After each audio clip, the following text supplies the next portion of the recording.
Hello viewers, welcome to the study materials. আজকে ভিডিওতে আমি তোমাদেরকে যে জিনিসটা শেখাবো সেটা হচ্ছে নোটিশ, অর্থাৎ নোটিশ রাইটিং, যেটা তোমাদের ক্লাস 10 থেকে থাকে। ক্লাস 10 থেকে পরবর্তীকালে তোমরা 11-12এও সেগুলো পাও, এবং তারপর গ্র্যাজুয়েশনে যখন তোমরা যাও তখন এলসিসি পেপারে তোমরা এই জিনিসটা পাবে। সেটা হচ্ছে থার্ড সেমিস্টার এলসিসি পেপারে তোমরা কিছু রাইটিং পাবে, তার মধ্যে নোটিশটাও থাকবে। তো সেই নোটিশটাই কীরকমভাবে হয় সেটা শেখানোর জন্য আজকের এই ভিডিও। তোমরা ভিডিওটা কেউ স্কিপ করে যাবে না, পুরো নোটিশ একটা কীরকমভাবে লিখতে হয় তার পুরো ডিটেলসে আমি আলোচনা করে দেবো।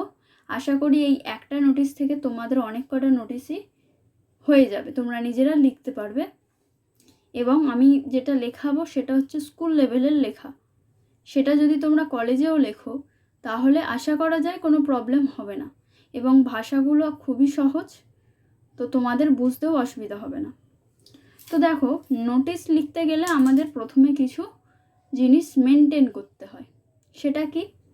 স্কুল কলেজ, অর্থাৎ তুমি যে নোটিশটা লিখছো সেটা কোনো স্কুলের হয়ে, কোনো কলেজের হয়ে, অথবা কোনো ইনস্টিটিউশনও হতে পারে।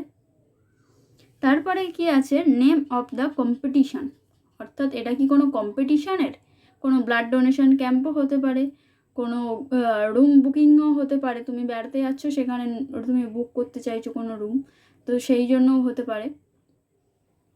তারপরে আছে ডেট অ্যান্ড টাইম। এই জিনিসটা খুব ভালো করে মাথায় রাখতে হবে, ডেট অ্যান্ড টাইম। তারপরে আছে এরিয়া, যদি কম্পিটিশান হয় তাহলে কোথা থেকে কত অবধি হবে, এরম একটা ব্যাপার। তারপর সাবমিট ইয়োর নেম, যদি কম্পিটিশান হয় তো তোমার নাম সাবমিট করতে হবে, তুমি কি সেটাকে সাবমিট করতে পারবে। তারপরে তুমি কার কাছে সাবমিট করবে, কিভাবে সাবমিট করবে, এতে কোনো পয়সা লাগবে কি, এই সমস্ত কিছু ডিটেলস থাকে।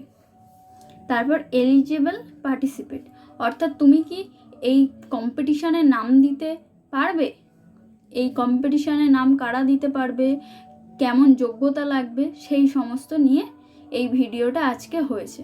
এবং এই যে টপিকগুলো যদি তোমরা মানো তাহলে আশা করা যায় কোনো নোটিশই তোমাদের কাছে বেশি কঠিন কিছু হবে না।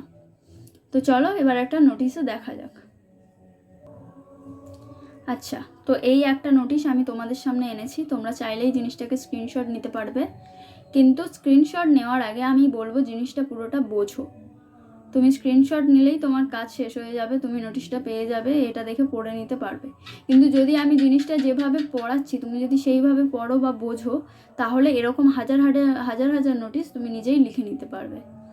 তো চলো প্রথমে শুরু করা যাক। প্রথমেই যেটা করতে হয়, একদম উপরে লিখতে হবে নোটিশ। এগুলো হচ্ছে কিছু ফর্মুলা।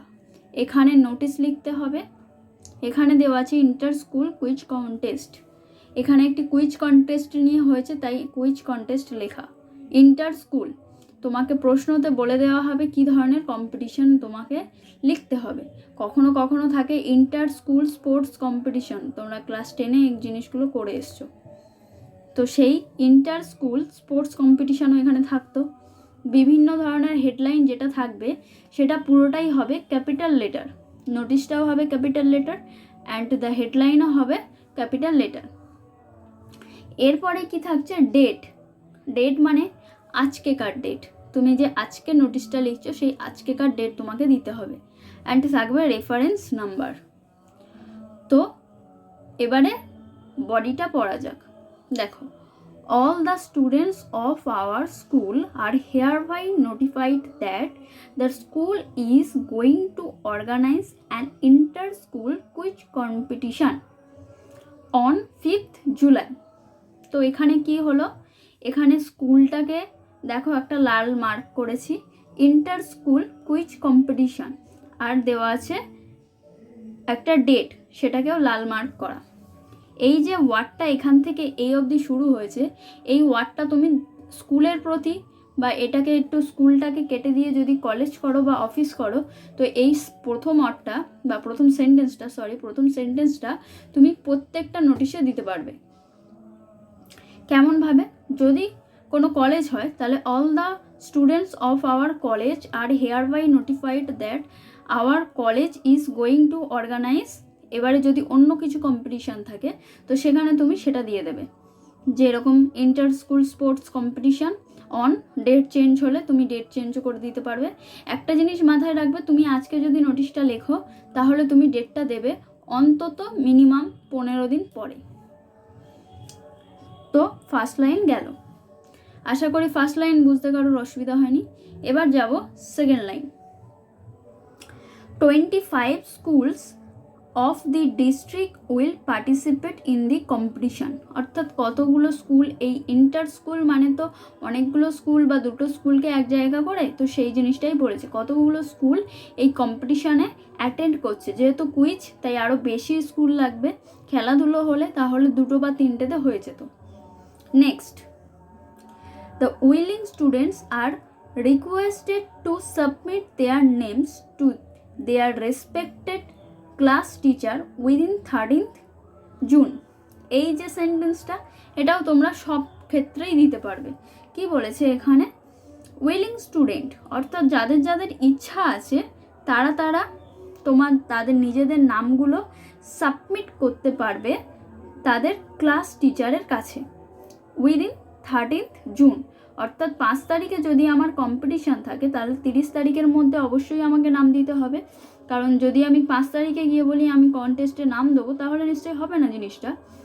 তো এটাই। তারপরে কি আছে, স্টুডেন্ট অফ ক্লাস 5 to 8 আর eligible to participate in junior group while student of classes 9 to 12 are for the senior group. এইগুলো একটু চেঞ্জ করে দিল, তোমরা দেখো সবটা তোমরা পেরে যাবে। তো এখানে 2টো ভাগে ভাগ করেছে, একটা হচ্ছে জুনিয়র আর একটা হচ্ছে সিনিয়র। সিনিয়রে কারা কারা থাকবে, জুনিয়রে কারা কারা থাকবে, এই জিনিসটা জেনে নিলেই একটা লাইন হয়ে গেল। তারপর there will be a trial round to select best performance. কোনো কম্পিটিশন হলে অবশ্যই তার আগে আমরা একটা ট্রায়াল দিয়ে দিই যে কে কে আছে ঠিকঠাকভাবে, কে কে পারছে না পারছে, সেই জিনিসটাই করতে হবে। The quiz will be on science, literature and current events। এগুলো নর্মাল জিনিস। For any further information contact the undersigned। এই লাস্ট লাইনটাও অবশ্যই লিখতে হবে। এরকমভাবে লিখলেই, এত ছোট ছোট বাক্যে লিখলেই তোমরা নাম্বারটা খুবই ভালো পেয়ে যাবে।